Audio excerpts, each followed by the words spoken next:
आज हम कक्षा 10 गणित विषय के लिए नए पाठ्यक्रम के अनुसार बोर्ड कक्षा के लिए तैयारी करेंगे। हमारा एक ही लक्ष्य होगा कि गणित में 100 में से 100 अंक कैसे प्राप्त करें। उस आधार पर इस बैच चलेगा जिसका नाम है उड़ान बैच। उड़ान बैच के आधारित ये चलेगा पूरा सिलेबस। और पूरा सिलेबस देखने के लिए हमारी यूट्यूब की प्लेलिस्ट में जाइए जहां आपको देखने को मिलेगा। इसमें चैप्टर नंबर दूसरा, गणित का चैप्टर नंबर दूसरा पढ़ेंगे जिसका नाम है प्रश्नावली 2 बहुपद।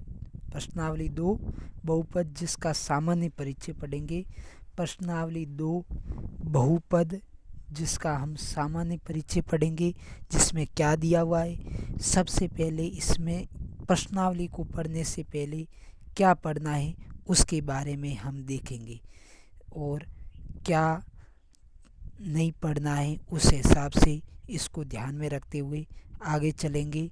तो देखते हैं आगे क्या होता है। अब इसमें दिया हुआ है कि इसमें ये दिया हुआ है सबसे पहले प्रश्नावली 2 बहुपद। प्रश्नावली 2 बहुपद जिसको इंग्लिश में कहते हैं पॉलिनोमियल बहुपद px में x की उच्चतम घात बहुपद की घात कहलाती है। आपको कोई भी बहुपद दे दे उसकी उच्चतम घात बहुपद की क्या कहलाती है? घात कहलाती है, जिसे इंग्लिश में कहते हैं डिग्री ऑफ पॉलिनोमियल। मतलब डिग्री यानी घात, पॉलिनोमियल यानी बहुपद, तो इसे बहुपद की घात कहते हैं। बहुपद की अधिकतम घात, कोई भी आपको बहुपद दे दे उसकी अधिकतम घात बहुपद की क्या कहलाती है? घात कहलाती है। ये ध्यान रखना। उसके बाद में उदाहरण दिए हुए हैं जैसे पी एक्स बराबर, यहाँ पी एक्स को बहुपद लिखते हैं। पी एक्स का मतलब क्या है? बहुपद है। ये बात ध्यान रखना, पी एक्स का मतलब बहुपद है। तो ये बहुपद दिया हुआ है एक्स की स्क्वायर माइनस 5x प्लस 2 में x की उच्चतम घात। कभी कभी ये y में भी हो सकता है बहुपद, यहाँ x में है तो x की उच्चतम घात कितनी है? 2 है। x की उच्चतम घात इसमें कितनी है? 2 है। इसलिए यहाँ बहुपद की घात कितनी होगी? 2 होगी। ये बात आपको ध्यान में रखनी है। उसके बाद में आगे चलते हैं तो देखिए आगे क्या दिया हुआ है। घात 1 वाले बहुपद को रेखिक बहुपद कहते हैं। घात 1 वाले बहुपद को रेखिक बहुपद कहते हैं। यदि कोई भी बहुपद दिया हुआ हो, अभी बताइए वो बहुपद है, अधिकतम घात बहुपद की घात कहलाती है। यदि एक घात है तो वो हमेशा क्या कहलाएगा? रेखिक बहुपद। ये ध्यान रखना। और जिसको अंग्रेजी में कहते हैं लीनियर पॉलिनोमियल, मतलब रेखिक बहुपद। ये ध्यान रखना। और रेखिक बहुपद के उदाहरण कौन से है वो देखते हैं। 2x माइनस 3, देखो यहाँ बहुपद की अधिकतम घात कितनी है? 1 है, इसलिए ये रेखिक बहुपद है। ये बात ध्यान रखना, बहुपद की घात 1 है इसलिए ये रेखिक बहुपद है। ये रूट 3x प्लस 5, ये कंफ्यूजन वाला, देखिए यहाँ x के ऊपर रूट नहीं है। ये बात ध्यान रखना, x के ऊपर रूट नहीं है, इसका मतलब यहाँ बहुपद की घात x के ऊपर घात कितनी है? 1। इसका मतलब बहुपद की घात अधिकतम कितनी है? 1 है। यहाँ देखो x के ऊपर घात कितनी है? 1, इसलिए बहुपद की घात 1 है। यहाँ देखो u पर बहुपद की घात कितनी है? 1, इसलिए यहाँ बहुपद की घात 1 है। तो ये ध्यान रखना है। उसके बाद में आगे चलते हैं। आगे क्या दिया हुआ है? घात 2 वाले बहुपद को द्विघात बहुपद कहते हैं। जो घात 2 वाले बहुपद है उनको द्विघाती बहुपद कहते हैं, जिसको इंग्लिश में कहते हैं क्वाड्रेटिक पॉलिनोमियल। और इसमें देखिए जिसके उदाहरण दिए हुए y की स्क्वायर माइनस 2, इसमें बहुपद की अधिकतम घात कितनी है? 2, इसलिए ये द्विघाती बहुपद है या द्विघात बहुपद है। इसमें भी बहुपद की अधिकतम घात कितनी दी हुई? 2 दी हुई। देखो यहाँ कुछ नहीं है x की घात, यहाँ कितनी है? 2 है। यहाँ कितनी? 1 है। यहाँ तक ये बहुपद था तो इसमें ज़्यादा से ज़्यादा कितनी है? 2, इसलिए बहुपद की घात 2। इस पूरे में देखोगे तो u की अधिकतम घात कितनी है? 2, इसलिए बहुपद की घात 2 है। उसके बाद में इसमें देखोगे तो v की अधिकतम घात कितनी है 2, इसलिए ये द्विघाती बहुपद है, आगे दिया हुआ है। उसके बाद में हम आगे की ओर चलते हैं। घात 3 वाले बहुपद को त्रिघाती बहुपद मतलब क्यूबिक पॉलिनोमियल, घात 3 वाले बहुपद को त्रिघात बहुपद कहते हैं, जिसको इंग्लिश में कहते हैं क्यूबिक पॉलिनोमियल। उसके बाद में देखिए, जैसे आपको इतना दिया हुआ है, इसमें देख लेते हैं, ये दिया हुआ है 2 माइनस एक्स की स्क्वायर, इसमें बहुपद की अधिकतम घात 3 है इसलिए त्रिघाती, इसमें भी अधिकतम घात 3 है, इसमें भी 3 है, इस पूरे बहुपद में देखोगे तो 3 है, और इस पूरे बहुपद में भी कितनी है 3 है, इसलिए ये भी एक क्या है त्रिघाती बहुपद है। तो ध्यान रही, हमने शुरुआत में पढ़ा था बहुपद की अधिकतम घात बहुपद की क्या कहलाती है घात कहलाती है। उसके बाद में हमने ये पढ़ा था एक घात वाले बहुपद रेखिक बहुपद, रेखिक बहुपद, 2 घात वाले द्विघाती बहुपद और 3 घात वाले त्रिघाती बहुपद। अभी तक इतना ही पढ़ा है। तो उसके बाद में हम आगे चलते हैं, आगे क्या दिया हुआ है, तो आगे कौन कौन से बहुपद नहीं हो सकते इसको ध्यान रखना। ये मैंने कहा यदि बहुपद की अधिकतम घात है तो बहुपद की घात कहलाएगी, लेकिन यदि कौन से बहुपद नहीं हो सकते वो ध्यान रखना। यदि किसी व्यंजक में चर की घात ऋणात्मक एवं बट्टे में नहीं होनी चाहिए, किस में नहीं होनी चाहिए, यदि किसी व्यंजक की घात ऋणात्मक एवं बट्टे में नहीं होनी चाहिए वो व्यंजक बहुपद नहीं होते। यदि किसी भी व्यंजक में चर की घात या तो बट्टे में आ जाए, या ऋणात्मक मतलब माइनस में आ जाए घात, तो वह कभी बहुपद नहीं होगा। 2 बात ध्यान रखना, एक तो बट्टे में जैसे 1/2, 1/3 जो भी, और एक माइनस में नहीं आनी चाहिए बहुपद में घात। यदि ऐसा आता है तो वो बहुपद नहीं है। आपको अब सदा में सवाल पूछा जा सकता है, मैं उसके बाद में टेस्ट के लिए भी वीडियो अपलोड करूंगा, उसमें भी ये पूरे सवाल दिए जाएंगे, बोर्ड ने कैसे सवाल पूछे, आगे कैसे आएंगे, कैसे आने की संभावना है, पिछले साल कैसे आई है, हर बार कैसे कैसे सवाल आ रहे हैं, कौन सी प्रश्नावली कितना भाग हटाया गया है, वो सभी बताया जाएगा। तो इसमें देखिए ये बहुपद कैसे नहीं है ये बात ध्यान रखना। ये देखो एक्स बट्टे में, एक्स कहाँ है बट्टे में, और ये पूरा बहुपद एक्स है। यदि बट्टे में होता है तो घात माइनस में होती है, और यहाँ नीचे बट्टे में कितनी 1, ऊपर लाने के लिए माइनस का 1 हो जाएगा, तो यहाँ बहुपद की घात माइनस में, इसका मतलब ये बहुपद नहीं है। आपको समझना है ये कैसे माइनस में, देखो ये बट्टे में घात 1 है, लेकिन ऊपर लाने के लिए ये ऊपर लाओगे तो माइनस की हो जाएगी, और ये माइनस की है ऊपर आएगी, ये प्लस की है तो ऊपर आएगी तो किसकी हो जाएगी माइनस की, तो ये बहुपद नहीं। उसके बाद में दूसरा देखते हैं, ये देखो ये रूट में, रूट का मतलब x की घात 1/2, x की घात 1/2, इसका मतलब ये बट्टे में आ गई, इसका मतलब ये बहुपद नहीं है, ये बात ध्यान रखना।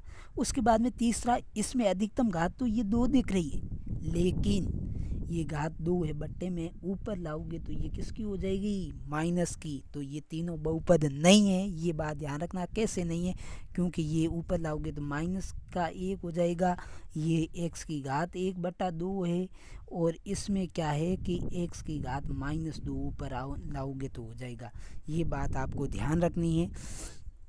तो उसके बाद में आगे चलते हैं, जितना समझाया उतना ध्यान में होना चाहिए।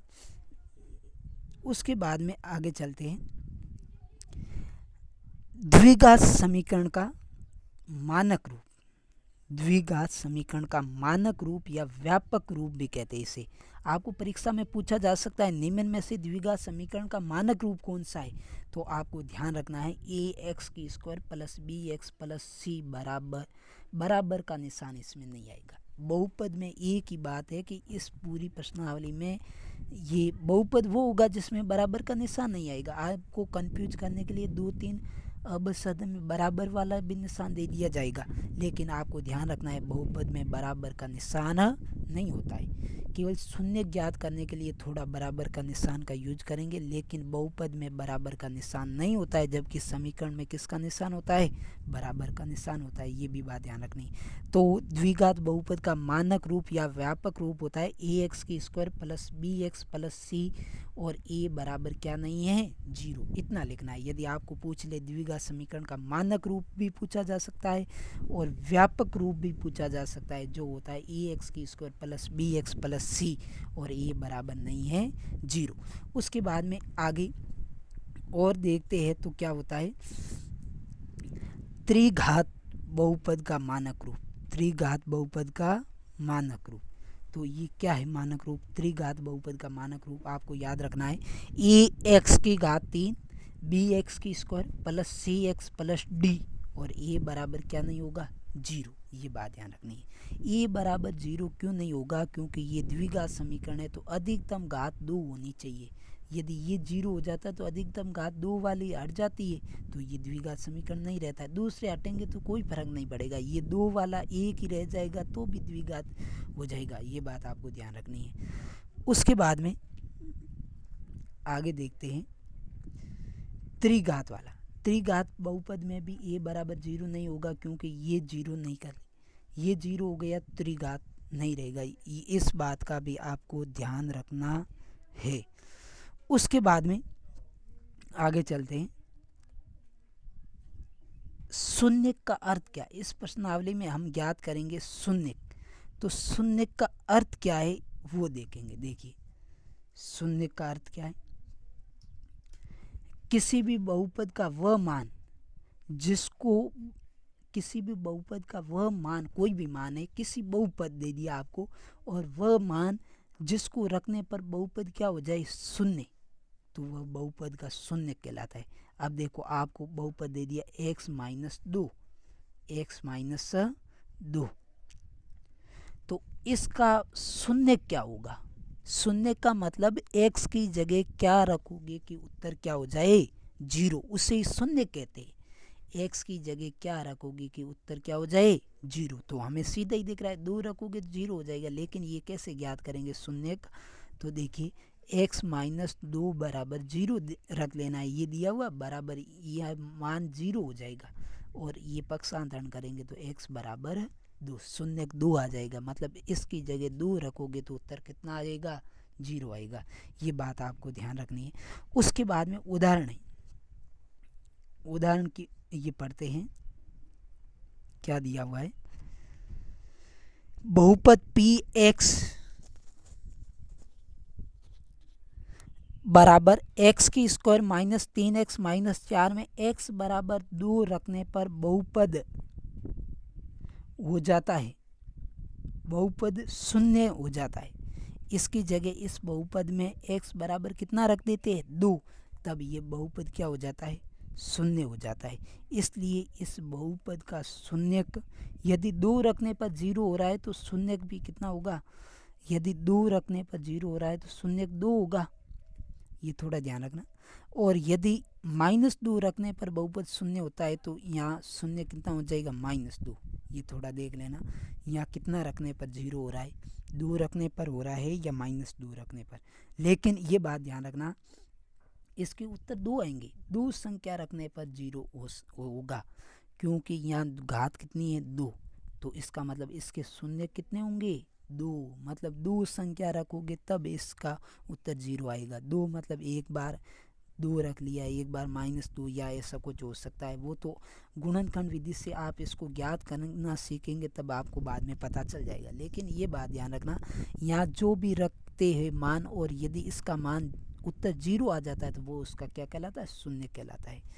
उसके बाद में रेखिक बहुपद का एक ही शून्यक होता है, अधिक से अधिक कितना शून्यक होता है, 1। यदि रेखिक मतलब जिसकी घात 1 हो उसका शून्य कितना होता है, 1 होता है। अब यदि द्विघाती शून्यक है तो उसके शून्य कितने होंगे, 2, मतलब 2 संख्या यहाँ रखोगे तो उत्तर 0 आएगा। 2 अलग अलग, एक बार जैसे 0 रख लिया, एक बार कुछ और, तो 2 संख्या रखोगे तो शून्यक 0 आएगा, उत्तर 0 आएगा। उसके बाद में देखिए त्रिघाती बहुपद में कितने शून्यक होते हैं, 3 शून्यक होते हैं। ये बात ध्यान रखना, त्रिघाती बहुपद में कितने शून्यक होते हैं? 3। देखिए रेखिक बहुपद में 1 शून्यक, द्विघाती बहुपद में 2 शून्यक और त्रिघाती बहुपद में 3 शून्यक। उसके बाद में देखिए आगे चलते, आपको नोट्स भी लिस्ट में बता दिया जाएगा कैसे डाउनलोड करने हैं, किस प्रकार आप पूरी नोट्स देख सकते हैं, लिख सकते हैं, किस प्रकार आपको पढ़ना है, पूरा पूरा बताया जाएगा। थोड़ा पढ़ते रहे, ध्यान से देखते रहे। उसके बाद में देखिए अगला, इसमें कुछ ध्यान देने योग्य बातें हैं, तो वो देखिए कोई भी बहुपद जैसे इस प्रकार दिया हुआ होगा ए एक्स की square plus b x plus c, क्योंकि हमने पहले बताया था मानक रूप ये होता है द्विघाती का, तो एक्स की स्क्वायर के गुणा में होगा वो ए का मान होगा, ध्यान रखना, और एक्स के गुणा में होगा वो बी का मान, और अकेला होगा वो सी का मान। इनका क्रम चेंज हो सकता है, इधर उधर हो सकती है संख्या, ये बात ध्यान रखना, लेकिन ध्यान ये रखना है कि एक्स की स्क्वायर का गुणांक क्या होगा? एक्स की स्क्वायर का गुणांक हमेशा ध्यान रखना होगा ए, और x का गुणांक b होगा, और c कौन सा a का मान होगा, कौन सा b का मान होगा, ये ध्यान रखना है। तो इसलिए यहाँ लिखा है a का मान होगा x की स्क्वायर का गुणांक, b का मान होगा x का गुणांक, c का मान होगा x की घात 0 का गुणांक। x की घात 0 का मतलब 1 होता है, 1 का गुणांक कोई भी संख्या। अब देखिए आगे देखते हैं, द्विघात बहुपद ए एक्स की square plus b x plus c में बहुपद का योग और गुणनफल, बहुपद के शून्यकों का योगफल और गुणनफल। यहाँ लिख लेना बहुपद के शून्यकों, यहाँ क्या लिखना है? शून्यकों का योगफल, शून्यकों बहुपद के, यहाँ थोड़ा शून्यकों लिख देना, शून्यकों का योगफल एवं गुणनफल के लिए सूत्र। योग का मतलब क्या? जोड़ करना। गुणनफल का मतलब क्या? गुणा करना। यहाँ 2 शून्यकों की बात हो रही है, ये बात ध्यान रखना। तो हमें शून्य वो संख्या होती है जो किसी बहुपद में रखने पर उत्तर 0 कर दे, लेकिन हम शून्यक मान लेते, एक शून्यक है एल्फा और एक क्या है? बीटा, और 3 शून्यक मानने पड़ेंगे, वहाँ हम एक और क्या मान लेंगे? गामा, जिसको इस प्रकार लिखते हैं, आपको ध्यान रखना है। एक को मानेंगे एल्फा, एक को बीटा, एक को क्या? गामा, ये बात ध्यान रखना। तो इनका पहले शून्यकों का योग करेंगे, तो हम द्विघाती के लिए पढ़ रहे हैं शून्यकों का योग और गुणनफल, इसलिए ये दोनों ही लेंगे, ये बात ध्यान रखना। तो यहाँ 2 शून्य के एल्फा और बीटा, तो इनका योग का मतलब इनके बीच में किसका निशान आएगा? प्लस का। तो शून्यकों का योग मतलब एल्फा प्लस बीटा बराबर होता है -b/a। b आपको पता है एक्स की स्क्वायर का गुणांक, और a किसका गुणांक होता है?